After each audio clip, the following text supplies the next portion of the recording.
चला नमस्कार विद्यार्थी मित्रांनो, एसटी महामंडळ भरतीचा अर्ज कधी सुरू होणार आहे?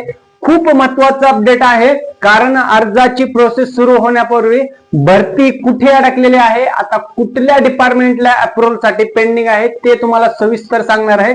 लक्षात घ्या मित्रांनो, 2026 मधली एसटी महामंडळाची 17,450 म्हणजे जवळपास 17,000 प्लस जागेची जी भरती होती, त्याला पाठीमागे म्हटले फेब्रुवारी मार्च पर्यंत जाहिरात येईल, जानेवारी पर्यंत जाहिरात येईल. आता मार्च जवळपास संपत आलेला आहे, तरी सुद्धा जाहिरात आलेली नाहीये. मग ही नेमकं 17,000 प्लस जागेची भरतीचे अप्रूव्हल कुठल्या डिपार्टमेंट कडे पेंडिंग आहे, त्याच्यावर काय अपडेट आहे लक्षात घ्या मित्रांनो. इथे अर्ज कधीपासून सुरू होतील त्याविषयी डिस्कस करणार आहे. तत्पूर्वी मित्रांनो, परिवहन मंडळाने भरतीचा प्रस्ताव हा फायनान्स डिपार्टमेंट कडे पाठवला आहे. म्हणजे आपल्या एसटी MSRT कडून प्रस्ताव पुढे पाठवलेला आहे. सेकंड लास्ट अप्रूव्हल साठी पेंडिंग आहे फक्त. म्हणजे फायनान्स डिपार्टमेंटचं अप्रूव्हल झालं की लगेच परिवहन मंडळाकडे येते अप्रूव्हल आणि नंतर ऑफिशियल नोटिफिकेशन काढलं जात असतं. सध्या जर बघितलं, माहितीचा आढावा घेतला तर आपलं जे फायनान्स डिपार्टमेंट असतं गव्हर्नमेंटचं, त्याच्याकडे ही MSRT ची भरती 17,000 प्लस जागेसाठी पेंडिंग आहे. मग आता ती कधी अप्रूव्ह होते आणि काय प्रोसेस असते हे महत्वात घ्या, आणि नेमकं अर्ज कधीपासून भरती कधीपासून सुरुवात होऊ शकते लक्षात घ्या. इथे काय असतं मित्रांनो, वित्त विभाग काय करत असतो, या भरतीचा पूर्ण पगार चेक करत असतो, भरतीची खरंच गरज आहे का, मॅन पॉवर, ह्या सगळ्या गोष्टीचा विचार करत असतो. त्याच्यानंतर सगळ्या गोष्टी विचारात घेतल्याच्या नंतर बजेट आहे का त्यासाठी, ही एक प्रोसेस त्याच्यामध्ये असते, तो चेक करत असतो.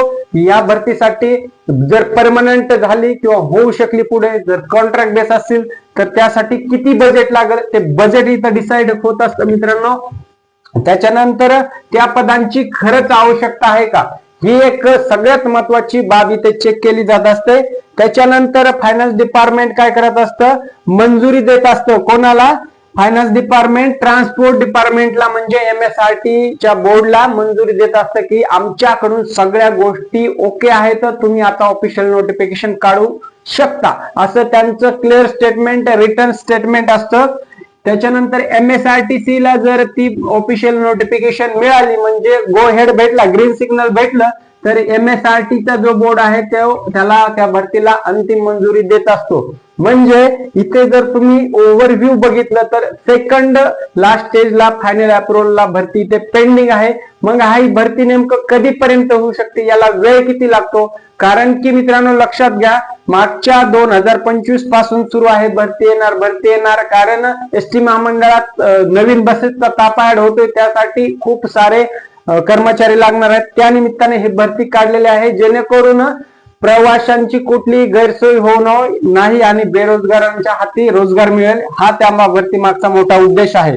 लक्षात घ्या मित्रांनो. ठीक आहे, आता MSRTC कडे भरती आली की मग काय करत असतं, ऑफिशियल रिक्वायरमेंट काढत असतं आणि त्याचे रिक्वायरमेंटचे काय जे रूल असतात ते ठरवले जात असतात. आता हे रूल कुठले असतात की उमेदवार शिक्षण किती असलं पाहिजे, वय किती असलं पाहिजे, किंवा कॅटेगरी नुसार डिवाइड करायचे आहेत की जनरल कॉमन मध्ये भरती काढायची आहे, हे त्याच्यामध्ये सगळे रूल डिफाईन करत असतं MSRTC बोर्डचं. ठीक आहे, त्याच्यानंतर आल्याच्या नंतर मग फायनल नोटिफिकेशन आल्याच्या नंतर एक 7 ते 10 दिवसानंतर आपल्याला तिथे फॉर्म अप्लाय करता येत असतो ऑनलाईन पद्धतीने. मग हे फायनल नोटिफिकेशन आल्याच्या नंतर ऑनलाईन फॉर्म कसा भरायचा याच्यावर पुन्हा नोटिफिकेशन आल्याच्या नंतर स्पेशल व्हिडिओ बनवेल, तो मला सविस्तर सगळ्या गोष्टी सांगाल. ठीक आहे, आता हे झालं आपल्या पहिल्या प्रश्नाचं उत्तर. भरती अर्ज कधीपासून सुरू होऊ शकतात, तुम्हाला सांगितल्याप्रमाणे त्या वेळेपर्यंत होऊ शकतात. पण तत्पूर्वी आता मग नेमकं नोटिफिकेशन आल्याच्या नंतर इथे कुणाला संधी मिळू शकते, 10वी असाल तुम्ही, 12वी असाल आणि कुठले पद असू शकतात, हे आता ओव्हरव्ह्यू आढावा घेणं गरजेचं आहे. फायनल नोटिफिकेशन मध्ये सगळ्या गोष्टी क्लिअर होतील, परंतु साधारणपणे अंदाजित ह्याच्यामध्ये बस ड्रायव्हर असेल, कंडक्टर असेल, असिस्टंट हेल्पर असेल, हे 3-4 साधारणपणे पोस्ट 100% त्याच्यामध्ये असणार आहेत मित्रांनो. म्हणून जे कोणी विद्यार्थी ड्रायव्हर पदासाठी, कंडक्टर पदासाठी आणि असिस्टंट हेल्पर पदासाठी जर तयारी करत असाल किंवा तुमची इच्छा असेल तर ही भरती तुमच्यासाठी 100% असणार आहे. आणि याच्यामध्ये पगार सुद्धा तुम्हाला साधारणपणे 30,000 पर्यंत इथे मिळणार आहे. आता 30,000 मध्ये डिडक्शन्स होतील, बाकीचं इन हँड तुम्हाला 22-23 पर्यंत येऊ शकतं मित्रांनो. ठीक आहे, तर दुसरी गोष्ट, याच्यासाठी पात्रता 10वी 12वी कमीत कमी लागणार असणार आहे. तिसरी गोष्ट, ही भरती का काढली जात आहे लक्षात घ्या. जी 2022 ला कर्मचाऱ्यांनी जो संप पुकारला होता त्यांच्या पगारवाढीबद्दल, त्यांच्या काही सेवा पुरवण्याबद्दल किंवा त्यांना आणखी फॅसिलिटी ऍड करण्याबद्दल, पगार वेळेवर होत नाही, खूप खूप त्याच्यामध्ये असे क्रिटिकल पॉइंट होते त्यांचे की जे व्हॅलिड पॉइंट होते. म्हणून 2022 ला विद्यार्थी मित्रांनो तुम्ही जर सर्च केलं तर इथे स्ट्राईक झालेला होता, कर्मचारी कामावर जात नव्हते. त्यावेळेस सुद्धा कंत्राटी कर्मचाऱ्यांच्या हातून एसटी महामंडळाची सेवा इथे करून घेतली जात होते, लक्षात घ्या. म्हणून तसेच याच्यामध्ये आता या नवीन वर्षी 2026 मध्ये खूप साऱ्या मोठ्या प्रमाणात बसेसचा ताफा आपल्या MSRTच्या बोर्डच्या मंडळामध्ये ताफा येणार आहे. मग नवीन बसेस आल्या म्हटलं की त्याला बस ड्रायव्हर आला, बस कंडक्टर आला, त्याचं मेंटेनन्स करण्यासाठी हेल्पर आले, ITI ट्रेडर आले. म्हणजे इथे सर्वसाधारणपणे सर्वांना इथे संधी मिळणार आहे, लक्षात घ्या मित्रांनो. म्हणून ITI होल्डर असतील, 10वी 12वी असतील, ज्यांच्याकडे लायसन असेल, सगळ्या गोष्टी तुम्हाला इथे जर पुरेपूर होत असतील तर तुम्ही इथे नक्की 100% फॉर्म भरू शकता. ठीक आहे. त्याच्यानंतर आता इथे सगळ्यात महत्वाचं लक्षात घ्यायचं आहे मित्रांनो, कोणाला संधी मिळू शकते. आता बोलल्याप्रमाणे जे 2022 स्ट्राईक झालं होतं, थोडक्यामध्ये संप पुकारला होता, त्या काळात ज्या कंत्राटी कर्मचाऱ्यांनी एसटी महामंडळाचा मोर्चा सांभाळलेला होता, म्हणजे एसटी महामंडळ पूर्व पदावर सुरळीत चालवण्याचं काम कंत्राटी कर्मचाऱ्यांनी केलेलं होतं. मग आता नेमकं संधी त्यांनाच मिळणार आहे का? लक्षात घ्या, संधी त्यांनाही मिळू शकते आणि जे नवीन उमेदवार आहेत, नवीन उमेदवार एकदम फ्रेश उमेदवार, त्यांना सुद्धा संधी मिळू शकते. म्हणजे याचा अर्थ असा नाही की 2022 मध्ये ज्यांनी सहकार्य केलं होतं कंत्राटी कर्मचाऱ्यांनी त्यांना तर संधी नक्कीच आहे, त्यांना चान्सेस आहेत, कारण की इथे त्यांचा एक्सपिरियन्स काउंट होऊ शकतो. दुसरी गोष्ट, त्यांना अनुभव आहे आणि तिसरी गोष्ट, त्यांनी ऑलरेडी काम केल्यामुळे त्यांना बऱ्याचशा महामंडळातल्या गोष्टी माहीत असतात, म्हणून त्यांना थोडासा इथे बाकीच्या नवीन उमेदवारांपेक्षा फायदा होऊ शकतो.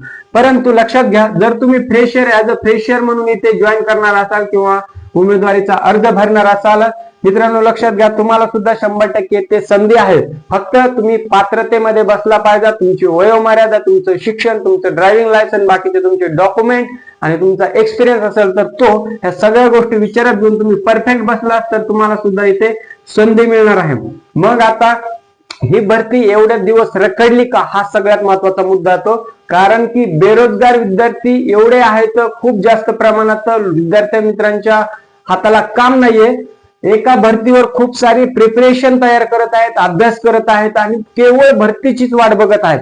मग नेमकं रखडली का, एवढे दिवस का रखडले, हा सगळ्यात महत्वाचा इथे प्रश्न उपलब्ध होतो मित्रांनो. लक्षात घ्यायला 3 ते 4 कारण, मोठमोठे कारण इथे असू शकतात. सगळ्यात महत्वाचं, ज्यावेळेस 2025 मध्ये भरतीचं डिक्लेअर झालं होतं की 17,000 प्लस जागेची एसटी महामंडळात भरती होणार आहे, त्यावेळेस खूप विद्यार्थी खुश होते. परंतु नंतर काय झालं, 2025च्या एंडिंग पर्यंत मित्रांनो स्थानिक स्वराज्य संस्थेच्या निवडणूक आल्या, तुमचं महानगरपालिकेच्या निवडणूक आल्या. मग अशा वेळेस काय होतं, सरकारच्या कर्मचारी जे काही अवेलेबल आहेत त्यांच्यावर इतरत्र अतिरिक्त कामाचा बोजा वाढत असतो.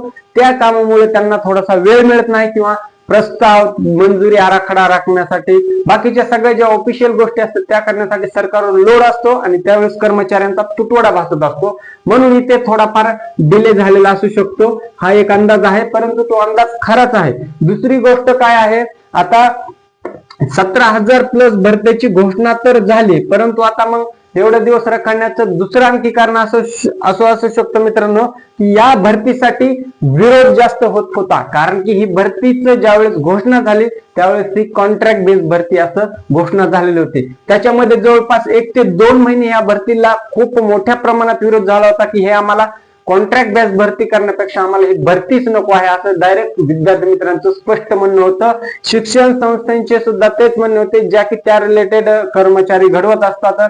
त्याच्यानंतर जे विद्यार्थी आहेत याच्या अगोदरपासून ज्यांना अनुभव आहे, कॉन्ट्रॅक्ट बेस मध्ये काम करतात, त्यांना माहिती आहे कॉन्ट्रॅक्ट बेसची काय हालत असते किंवा काय फॅसिलिटी मिळतात आणि करिअर इथे तुमचं पुश होत नाहीये. म्हणून कॉन्ट्रॅक्ट बेसला खूप जास्त कडाडून विरोध होता. त्याच्यानंतर RTI दाखल झाले, नंतर तक्रारी दाखल झाल्या, सगळे शासन त्याचे प्रत्युत्तर सुद्धा देत होतं. असं करत करत साधारणपणे 1 ते 2 महिने तिथे भरती पुढे पुढे ढकलत गेली. त्याच्यानंतर दुसऱ्या निवडणुका आल्या. निवडणुकीनंतर आता तर वर्ल्ड वॉर सुरू झाल्यासारखं महायुद्ध आहे. मग त्याचा इथे काही परिणाम होऊ शकतो का? साधारणपणे शासकीय नोकरी कुठलाही परिणाम होऊ शकत नाही किंवा होणारही नाही. परंतु ओव्हरव्ह्यू जर बघितलं तर होऊ शकतो आणि नाही होऊ शकतो. लक्षात घ्या मित्रांनो, ठीक आहे. कारण की काय असतं, बाकीच्या डिपार्टमेंटला जर सेवा सुविधा पुरवण्यास काय तुटवडा किंवा इतर गोष्टींच्या तुलनेत महागाई वाढली किंवा बेरोजगारी वाढली तर ही भरती थोडी डिले सुद्धा होऊ शकते. ठीक आहे, ह्या गोष्टी सर्व गोष्टी असतात. 3-4 पॉईंट जर लक्षात घेतले म्हणून ही आतापर्यंत भरती आतापर्यंत तरी डिले आहे. परंतु आता सेकंड लास्ट स्टेजला आहे. फायनान्स डिपार्टमेंट कडे अप्रुव्हल साठी गेलेले आहे. मग आता हे फायनान्स डिपार्टमेंट अप्रुव्हल साठी साधारणपणे किती वेळ लागू शकतो आणि ऑफिशियल नोटिफिकेशन कधीपर्यंत येऊ शकतं, हा आपल्याला जाणून घेणं सगळ्यात महत्वाची गोष्ट आहे. ते लक्षात घ्या. फायनान्स डिपार्टमेंट अप्रुव्हल जर तुम्ही बघितलं तर साधारणपणे 2 ते 4 एवढे आठवडे त्यांच्याकडे लागत असतात. झालं तर तुमचं 2 आठवड्यामध्ये सुद्धा अप्रुव्हल येऊ शकतं किंवा 4 आठवडे म्हणजे कमीत कमी 1 महिन्याच्या म्हणजे 15 ते 30 दिवसामध्ये सुद्धा अप्रुव्हल येऊ शकतं. 2 आठवडे किंवा 4 आठवडे. त्याच्यानंतर फायनान्स अप्रुव्हल झाल्याच्या नंतर असणारे तुमचं गव्हर्नमेंट अप्रुव्हल फायनल स्टेजचं असतं. ते 1 ते 2 वीक घेत असतं मित्रांनो. म्हणजे 8 ते 10 दिवसामध्ये व्हायला पाहिजे अपेक्षेनुसार.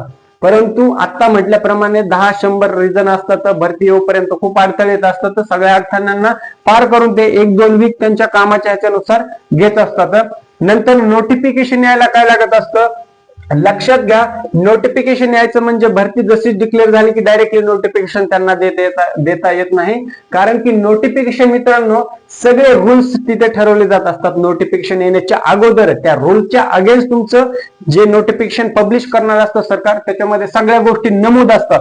मग ती तुमची कॉन्ट्रॅक्ट भरती आहे का, परमनंट आहे का, पुढे भरतीचे परमनंटचे चान्सेस आहेत का, तुमची वयोमर्यादा, शिक्षण पात्रता, अनुभव आणि कोण अप्लाय करू शकतं, कॅटेगरीमध्ये किती विद्यार्थ्यांना संधी मिळू शकते, जे अपंग विद्यार्थी आहेत त्यांना काही ते संधी आहे का, ह्या सगळ्या गोष्टी इथे डिक्लेअर केल्या जातात. रूल्स असतात. तुमची सॅलरी किती होणार आहे, किती पोस्टनुसार तुम्हाला सॅलरी मिळणार आहे, ह्या सगळ्या गोष्टी तुमच्या ऑफिशियल नोटिफिकेशन मध्ये पब्लिश होण्याच्या अगोदरच तिथे रूल डिफाईन केले जात असतात.